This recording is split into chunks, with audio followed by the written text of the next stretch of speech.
Good evening, everybody. Good evening. And welcome to the March show of the Bloomsbury Balladeers Online Music Hall. I can hardly believe it's March already. Almost a quarter of the way through the year that was going to be so different from last year. Ha! We've got a wonderful set of artistes to entertain you on this early spring Friday evening. And we're going to kick off straight away with one of the pillars of the Bloomsbury Balladeers. Would you please give a big virtual Zoom round of applause for the very wonderful Mr. Alec Dunnachie. Take it away, Alec.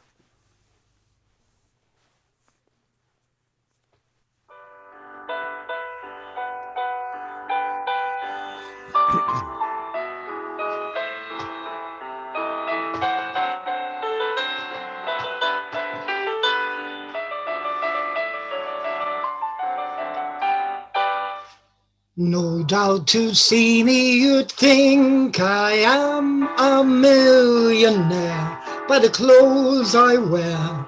Think that I ride in a carriage and pair round Leicester Square to make folks stare. I got no hoof, but I always play spoof. I'm a rickety, rackety bloke. I'm as happy as the Prince of Wales, although I'm stony broke. When I go out, the people shout, "Here he comes, clear the way." They think I'm a millionaire, they do, from Johannesburg in South Africa. They think I got tons of the stuff in the bank. I'm stony broke, you know. I'm a slasher, a dasher, the up-to-date masher. I'm Percy from Pimlico. When I go out, the people shout, "Here he comes, clear the way." They think I'm a millionaire, they do, from Johannesburg in South Africa. They think that I got tons of stuff in the bank. I'm stony broke, you know. I'm a slasher, a dasher, the up-to-date masher. I'm Percy from Pimlico.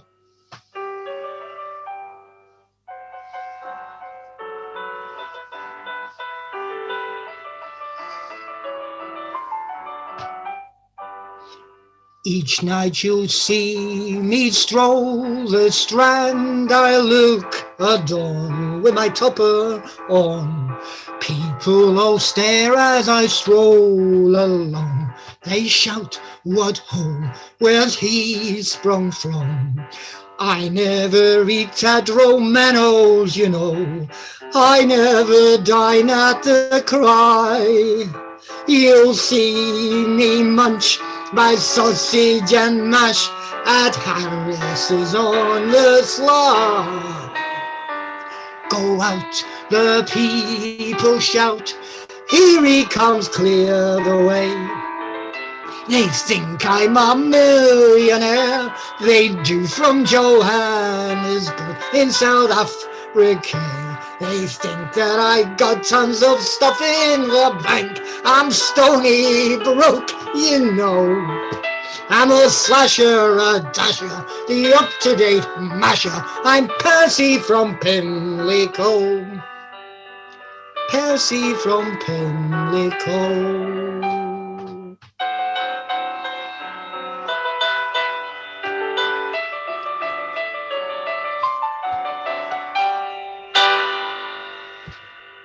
Hey, the very, very model of dapper. Thank you, Alec. That was fantastic. Getting us off to a fantastic start here this evening. So, well, hopefully in the next few weeks we might actually be able to get out of the house a bit. And if that's the case, and I really hope it is, our next artiste will have some advice on what we can do.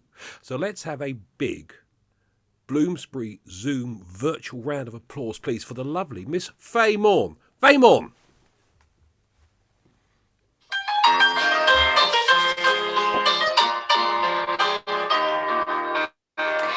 Have you ever noticed when you're by the sea, the things that you can do there with impunity? If you did the same things when you were up in town, moral Mrs. Grundy on her face would wear a frown. Father, Mother, all the family travel down to have a little paddle in the sea. Mother takes her stockings off upon the sandy shore and shows a lot of linen that she's never shown before.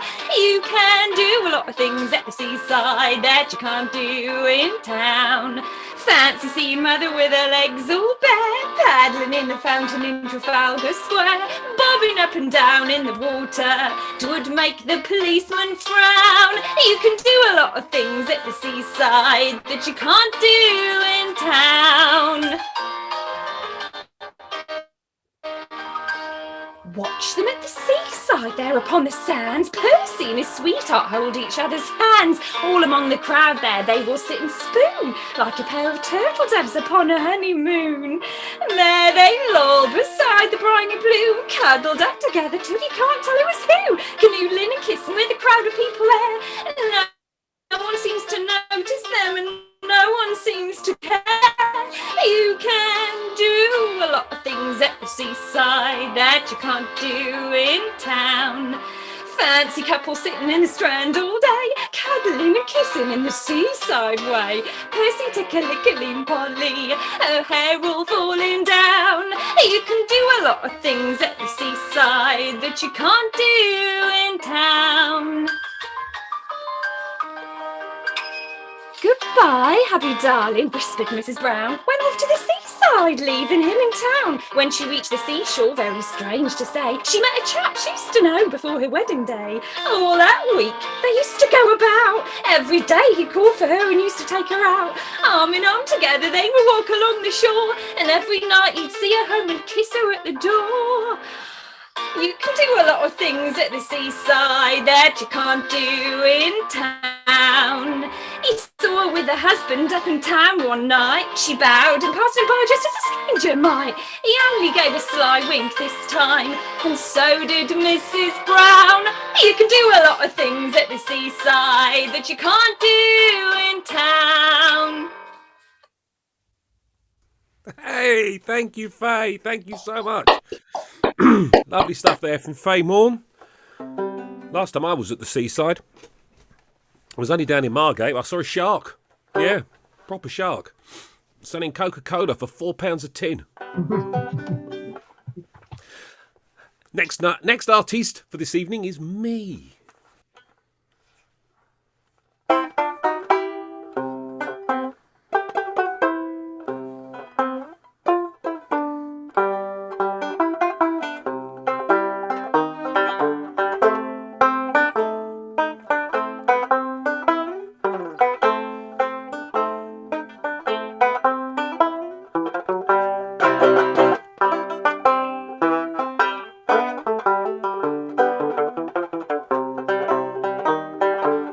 Lately there's nothing but trouble, grief and strife.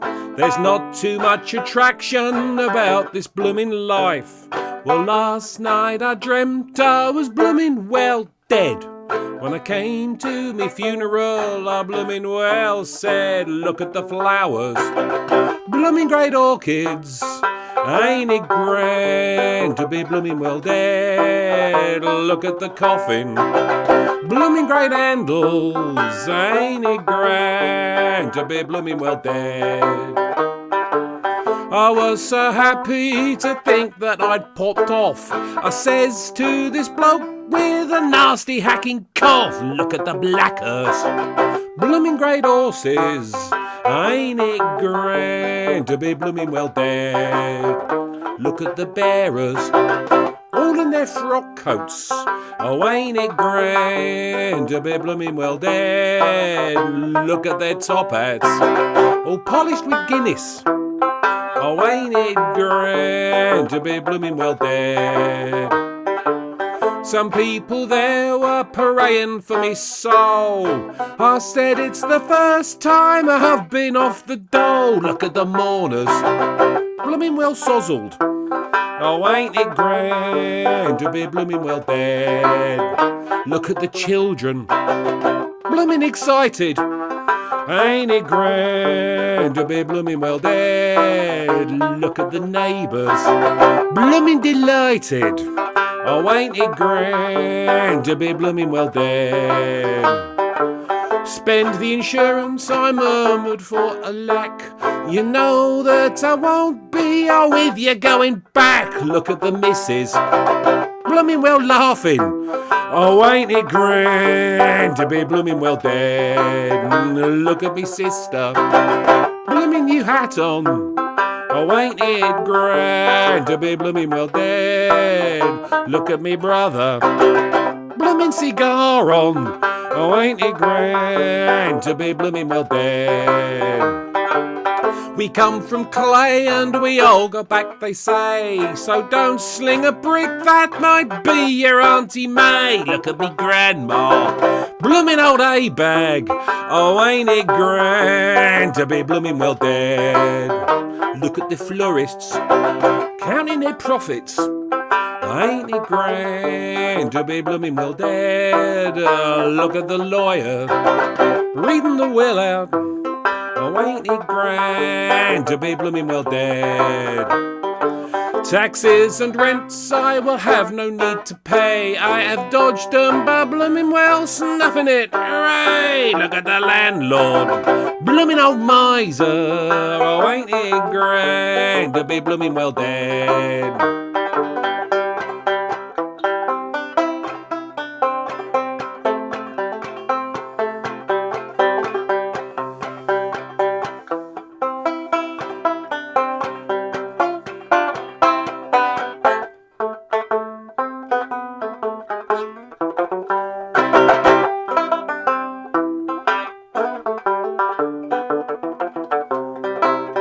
Look at me schoolmates, blooming well giggling.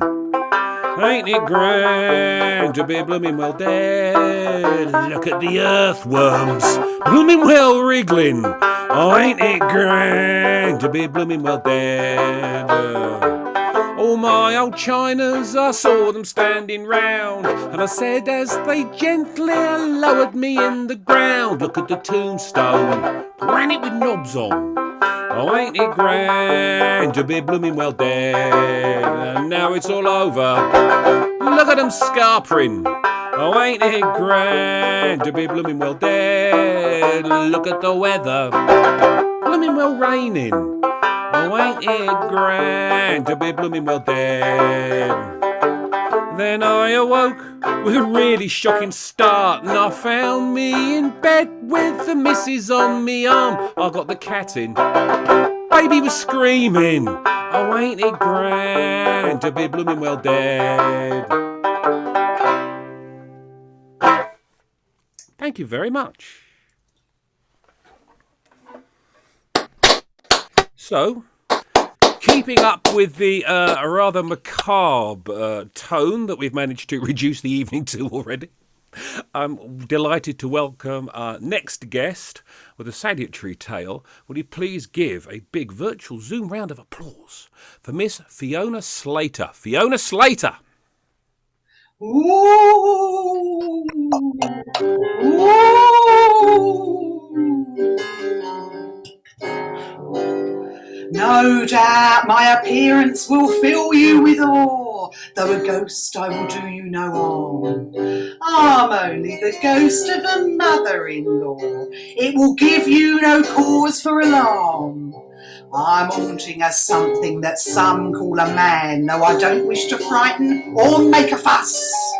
He married my daughter, then collared my oof, and then wouldn't live with the two of us. But I shall have his breath. Oh, I'll haunt him till his death. Ha ha ha. And every night when the clock strikes 12 and all the population are asleep I turn up wherever they may be, holding up a candle in the air. And every night when the clock strikes 12, I go to haunt my wicked son and daughter. And just as they're about to blow the candle out. Ah! Up jumps the ghost of Sarah Poulter! Oh, the day that he married my daughter Eve had, he'd keep me the same as his wife.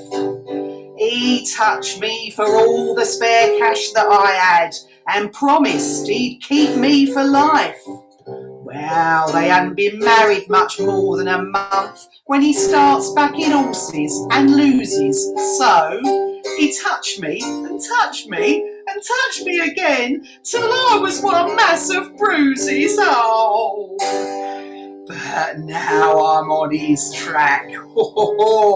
I'm getting my own back.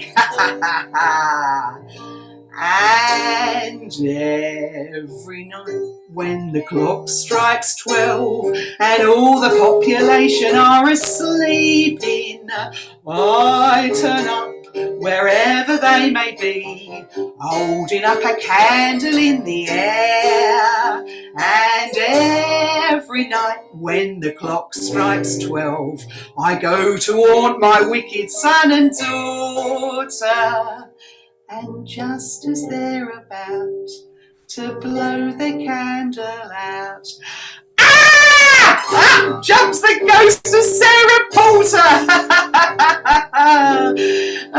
Of course, I'm supposed to be dead, so I am. I'll tell you all now how I died.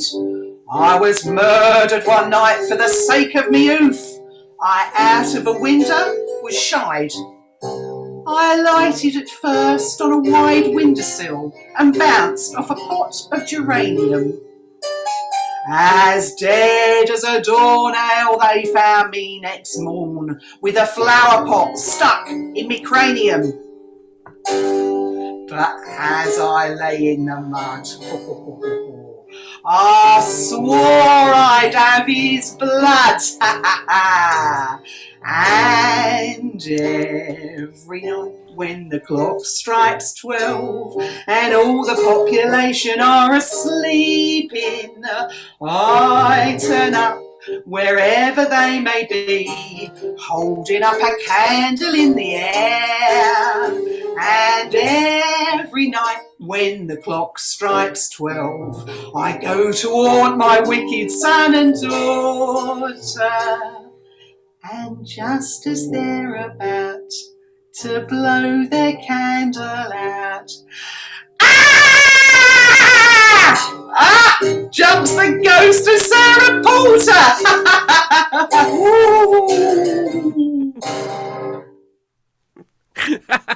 Thank you, Fiona. What an epic song. That was fantastic. I'm very, very delighted to welcome for our next artiste a newcomer to the Bloomsbury Balladeers. It's a great old friend and drinking buddy of mine. And in fact, the last time I saw him, back before the lockdown, he said, Russ, can you lend me 20 quid? I said, I've only got 20 quid. He said, I could do with it, though. And I thought to myself, my last 20 quid, do I really want it spent on drink and drugs? And I thought, no, I don't. So I gave him the 20 quid. Ladies and gentlemen, would you please give a big round of applause to the debuting Mr. John Cain. John Cain, ladies and gentlemen. This is a song that goes from London to Turkey and back again. Me and some old jockeys like myself, we made up our minds to go away. And when we'd finished jockeying, we packed our saddles up and we lit off for an holiday. We went across the continent and what a time we had. We arrived in Turkey late one Friday night. We got an invitation from the Sultan who did say, would you like to see me harem? We said, right. And we all went marching in. And we all went marching in. We went to see his harem, but strange to say, I couldn't keep me both eyes shut, 'cause when I saw all his wives, to myself I had to shout, this is a happy land, and we all went marching out. To a party old Jonesy invited us, and to make the thing the talk of all the town. Some of them wore braces to hold their trousers up, but I wore string to stop mine falling down. The chicken that we dined on had a medal on its chest for helping General Gordon in a fight. And after we'd been at it for an hour or more, we went out and bought some dynamite, and we all went marching in. Yes, we all went marching in. Well, we went at it, but I must confess, it was us, not the chicken, that looked a mess when it stood up on its legs. And he began to shout, "Where are the boys of the old brigade?" And we all went marching out. Now my wife's mother is always on the nag as to how I never feed the family. Like I never takes them out for a picnic or a hike, or even just to walk along the Lee. She says I ought to teach the nipper how to swim, and how I'm always doing things by halves. I said to her, "Come on, my love, if it's a treat you want, get your things, I'll take you all to Hackney Baths." And we all went marching in, and we all went marching in. Well, the water was clean, but it half looked cold, and I stood at the edge, not feeling bold, when me mother-in-law fell in, and me wife began to shout, "Are you just gonna stand there watching her drown?" So we all went marching out. Yes, we all went marching out. Thank you. Hey, thank you, John. It's John Cain. Keeping up the gags per verse quota there with that fantastic old number. Well, we have reached the interval. So we'll be back with some more tunes in just a little while. But before then, it's time for the legendary Bloomsbury Balladeers interval quiz. Let's get on with the second half. And we're going to have a great friend of the Bloomsbury Serenaders, great pal of mine, and with a classic of the music hall. Would you please give a big Zoom Bloomsbury round of applause, please, for Mr. Dominic McGrath. Take it away, Dom.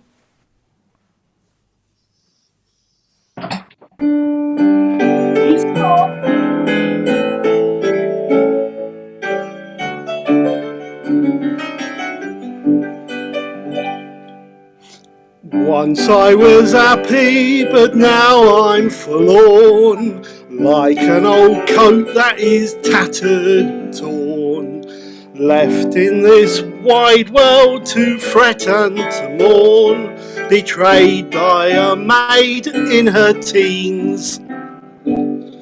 The girl that I loved, she was handsome.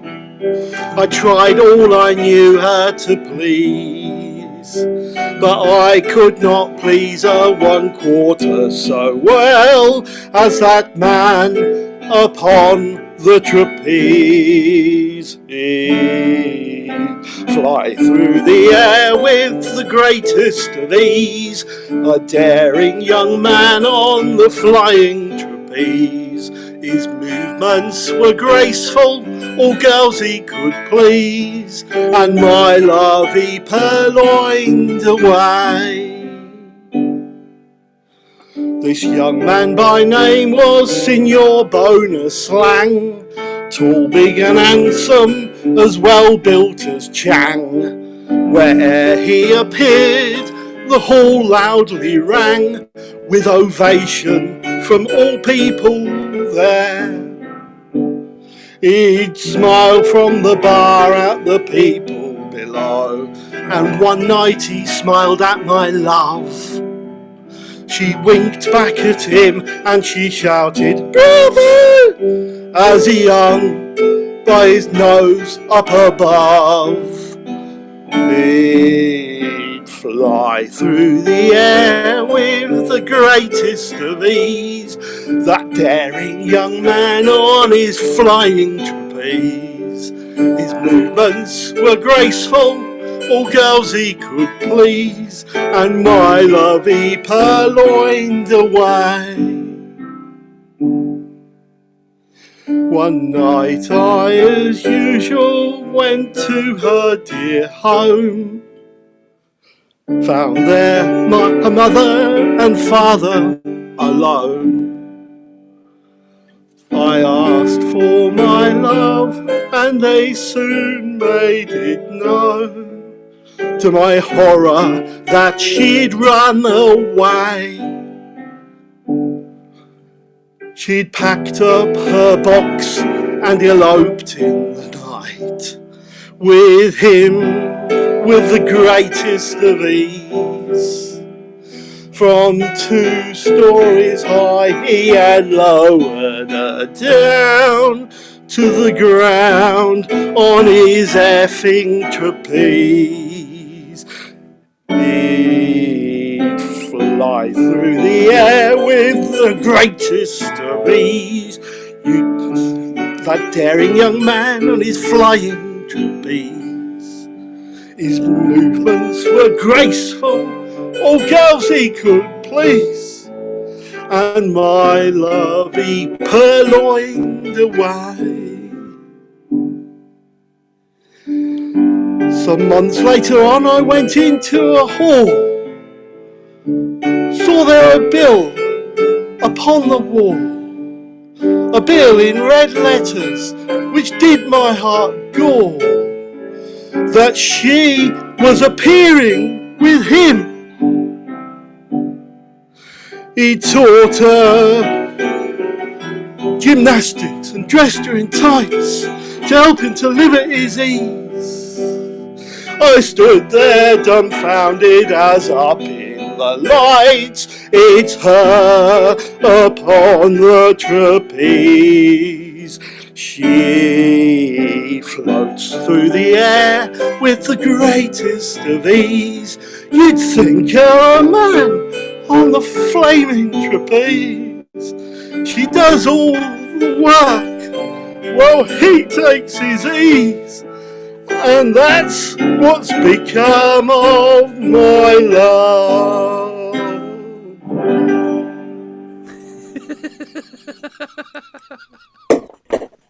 Thank you very much, Dominic. So much for pathos. Wonderful stuff. Thank you, Dominic. Moving swiftly along to our next artiste, another stalwart of the Bloomsbury Balladeers. Let's have a big Zoom virtual round of applause, please, for Miss Janet Evans. Janet Evans, everybody.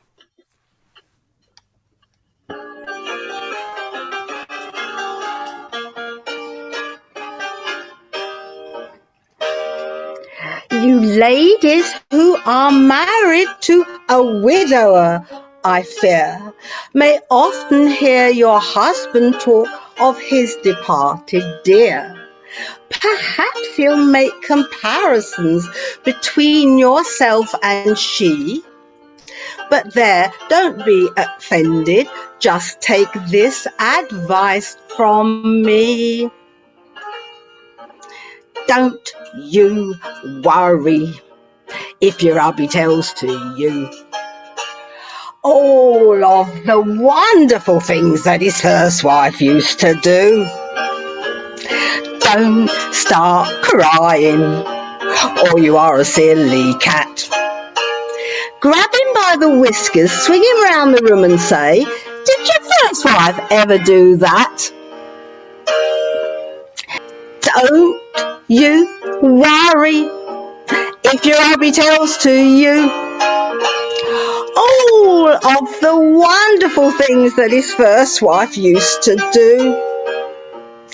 Don't start crying if you do, you silly cat.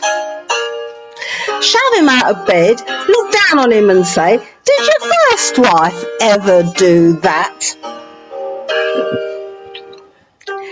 Maybe when wash day comes around and at the tub you stand and scrub his dirty shirts and socks as he sits, pipe in hand. He'll tell you in his feet up how in his wife's day the clothes were always spotless and the dust was kept at bay. Don't you worry if your hubby tells to you all of the wonderful things that his first wife used to do. Don't start crying, or you are a silly cat.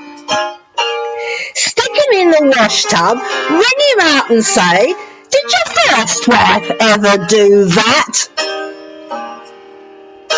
That's the way to treat him. Thank you very much, Janet. Great. Don't mess with Janet. Let's move swiftly along to another number from the very fabulous Mr. Alec Dunnachie. Take it away, Alec Dunnachie. Dear friends, I am the curate of Slushford-on Creek, and my name is the Reverend Septimus Meek. The vicar and I work so hard as a rule, and today there's a meeting at our infant school. The vicar and I will be there, for we are an industrious pair. The mothers, of course, at the meeting will be. At 2:20 they'll be giving out tea. And the silver collection is taken at 3. And the vicar and I will be there. I'm awful sorry for dear Mrs. Jones. They say she has terrible pains in her bones. She lives all alone and she suffers, I fear. Tomorrow some friends will be calling, I hear. And the vicar and I will be there, for we are an industrious pair. They'll bring her such joy, she'll forget all her pain. Flowers and fruit, she'll be quite well again. And the squire is sending a case of champagne. So the vicar and I will be there. And Catherine Perkins is our village belle. But I fear thee, alas, no matter, oh well. Let us rejoice, for this maiden serene will be married tomorrow to Samuel Green. And the vicar and I will be there, for we are an industrious pair. The bride will look sweet as she walks across the floor, though out in the throng she'll try to ignore several fellows who've kissed her before. And the vicar and I will be there. At town hall next week we have taken. We're giving the wounded afternoon tea. Lady Fitzgargle, you've heard her, I'm sure, will be giving us music from 3 until 4. And the vicar and I will be there, for we are an industrious pair. She means very well, but she's hardly a star. As soon as she sings and they hear her afar, quite a few of those boys will retreat to the bar, and the vicar and I will be there.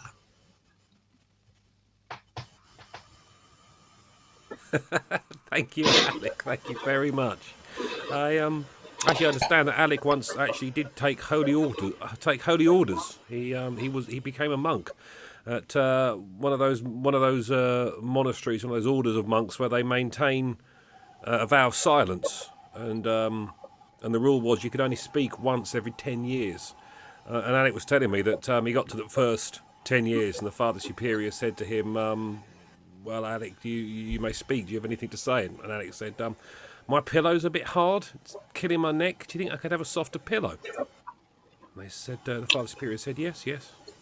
Another 10 years went by. And the Father Superior said to him, Alec, you may speak. It's been 10 years, another 10 years.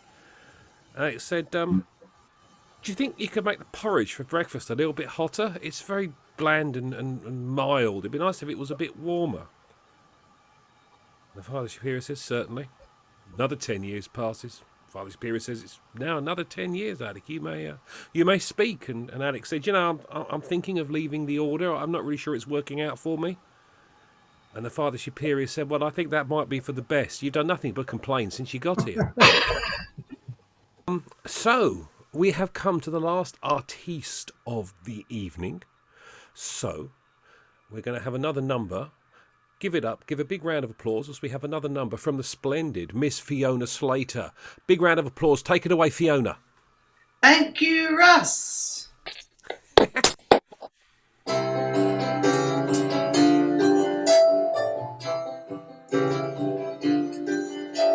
Sister Susie's sewing in the kitchen on a singer. There's miles and miles of flannel in the hall and up the stairs. And Father says it's rotten getting mixed up with the cotton and sitting on the needles that she leaves upon the chairs.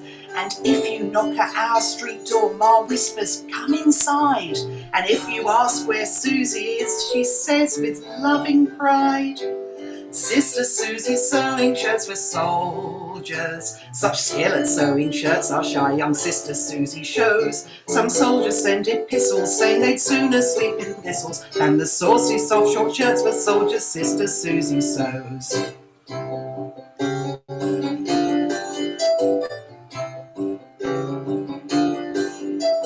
Lots and lots and lots of shirts she sends out to the soldiers, and sailors won't be jealous when they see them, not at all. And when we say her stitching will set all the soldiers itching, she says our soldiers fight best with their backs against the wall.